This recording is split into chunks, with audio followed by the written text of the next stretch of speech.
So this is the hidden truth behind the end of slavery from Thomas Sowell. It's taken from a book, Slavery was destroyed within the United States at staggering costs in blood and treasure, but the struggle was over within a few ghastly years of warfare.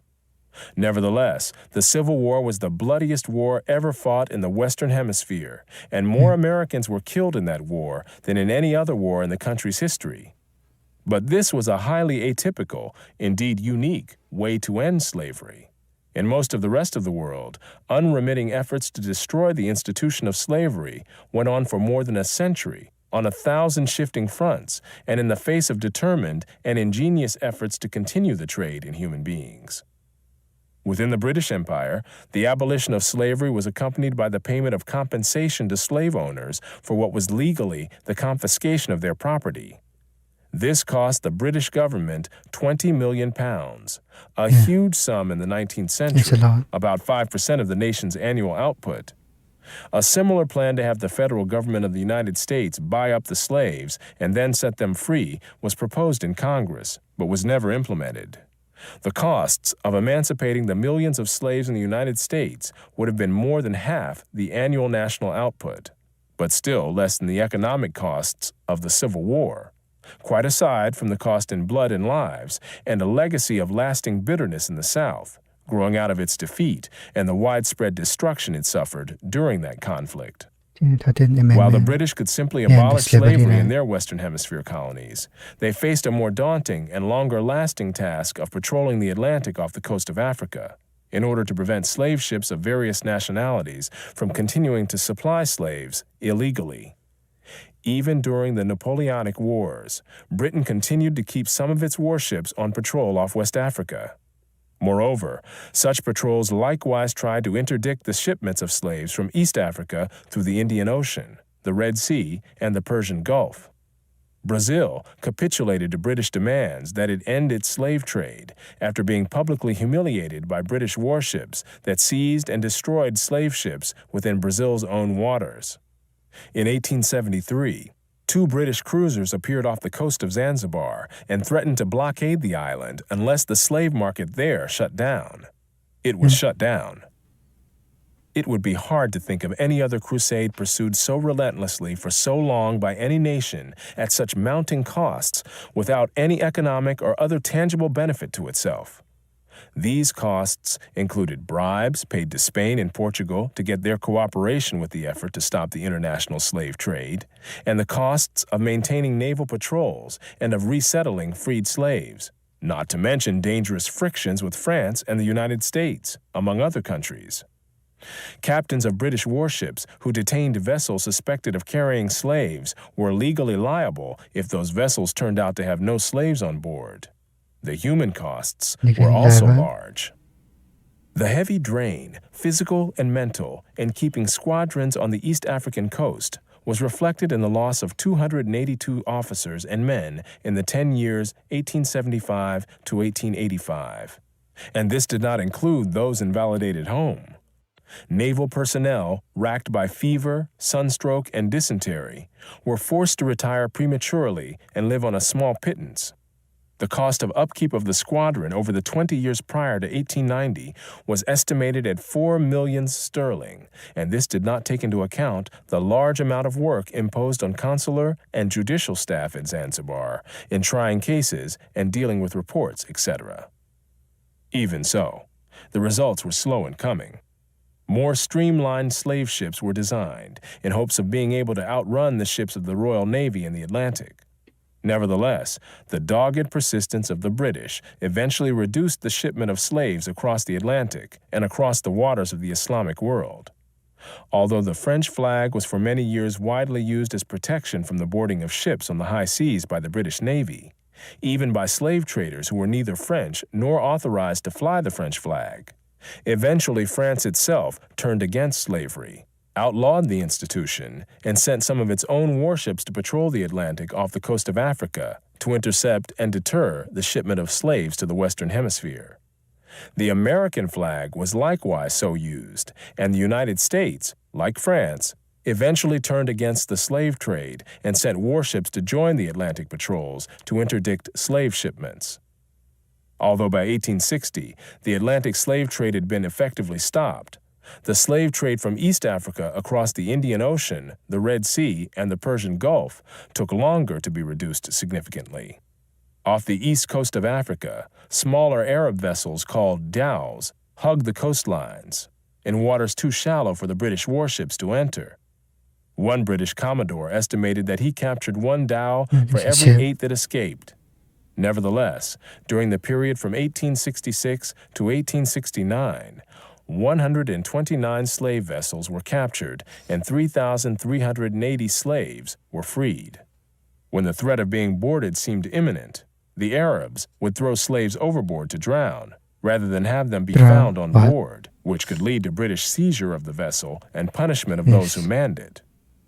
The worst that could befall the slaves was when the slaver was overhauled by a British cruiser, and they might then be flung overboard to dispose of all evidence. Devereux mentions a case where the Arabs, when pursued by an English cruiser, cut the throats of 24 slaves and threw them overboard. Colomb also states that Arabs would not hesitate to knock slaves on the head and throw them overboard to avoid capture. Because there were only a few naval ships available to cover a vast expanse of water in this region, British warships would often launch smaller boats to engage the Arab slave dhows. In these cases, as one study put it, the slave traffickers frequently did not hesitate to attack boat crews in defense of their profits.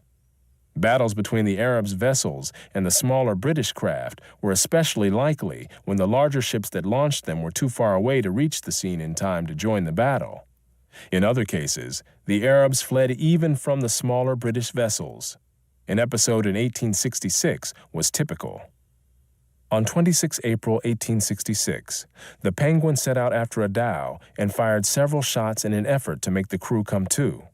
When the dhow failed to lower its sail, Gartorth felt certain that she was a slaver and ceased firing for the sake of the slaves on board. However, he managed to close with the dhow, which then made for the rocks through a heavy surf. By the time the ship's boats could be lowered to follow, the Arab crew had fled, but the pounding surf made any attempt by the slavers to salvage the human cargo too dangerous. To their horror, the boat crew found that they too could not reach the dhow, which was rapidly filling with water, drowning the slaves. The boat officer decided that he could not risk coming in close to the dhow, but several of the crewmen of the cutter recklessly dived in and swam through the surf to the dhow. In a remarkable display of courage, the sailors managed to bring 28 of the slaves back to the boat. But the dhow appeared to have had more than 200 slaves on board, and most died in the pounding waves.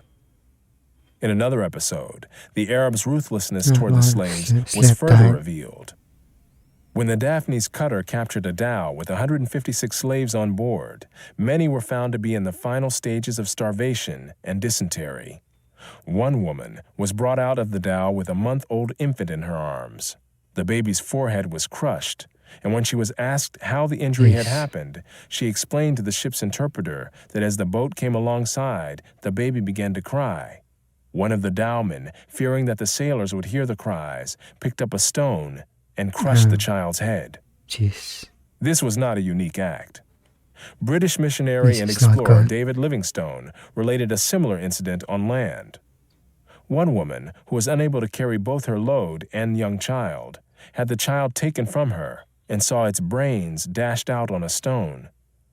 Dr. Livingstone also reported having nightmares for weeks after encountering Arab slave traders and their victims.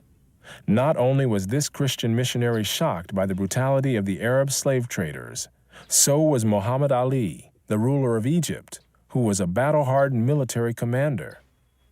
None of this means that the horrors of the transatlantic slave trade should be ignored, downplayed, or excused, nor have they been. A vast literature has detailed the vile conditions under which slaves from Africa lived and died during their voyages to the Western Hemisphere. But the much less publicized slave trade to the Islamic countries had even higher mortality rates en route, as well as involving larger numbers of people over the centuries, even though the Atlantic slave trade had higher peaks while it lasted. By a variety of accounts, most of the slaves who were marched across the Sahara toward the Mediterranean died on the way. While these were mostly women and girls, the males faced a special danger. castration to produce the eunuchs in demand as harem attendants in the Islamic world. Because castration was forbidden by Islamic law, the operation tended to be performed, usually crudely, in the hinterlands, before the slave caravans reached places within the effective control of the Ottoman Empire. The great majority of those operated on died as a result. But the price of eunuchs was so much higher than the price of other slaves that the practice was still profitable on net balance. The British Governor-General of the Sudan, C.G. Gordon, estimated that between 1875 and 1879, from 80,000 to 100,000 slaves were exported through his region. General Gordon imposed the death penalty on those convicted of castrating slave men to market them as eunuchs. His attempt to stamp out slave trading in the Sudan cost him his own life as an opposing army, raised and led by Muhammad Mahad, defeated his troops at Khartoum in 1885 and killed Gordon, after which the slave trade flourished again.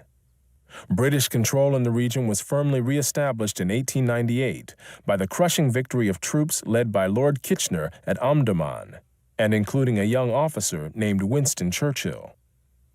On the issue of slavery, it was essentially Western civilization against the world. At the time, Western civilization had the power to prevail against all other civilizations. That is how and why slavery was destroyed as an institution in almost the whole world. But it did not happen all at once or even within a few decades. When the British finally stamped out slavery in Tanganyika in 1922, it was more than half a century after the Emancipation Proclamation in the United States, and vestiges of slavery still survived in parts of Africa into the 21st century. Continue on the Africa. Inside the Western Asia benefited way more. It took more years to work. Now they are pretty graphic. So in the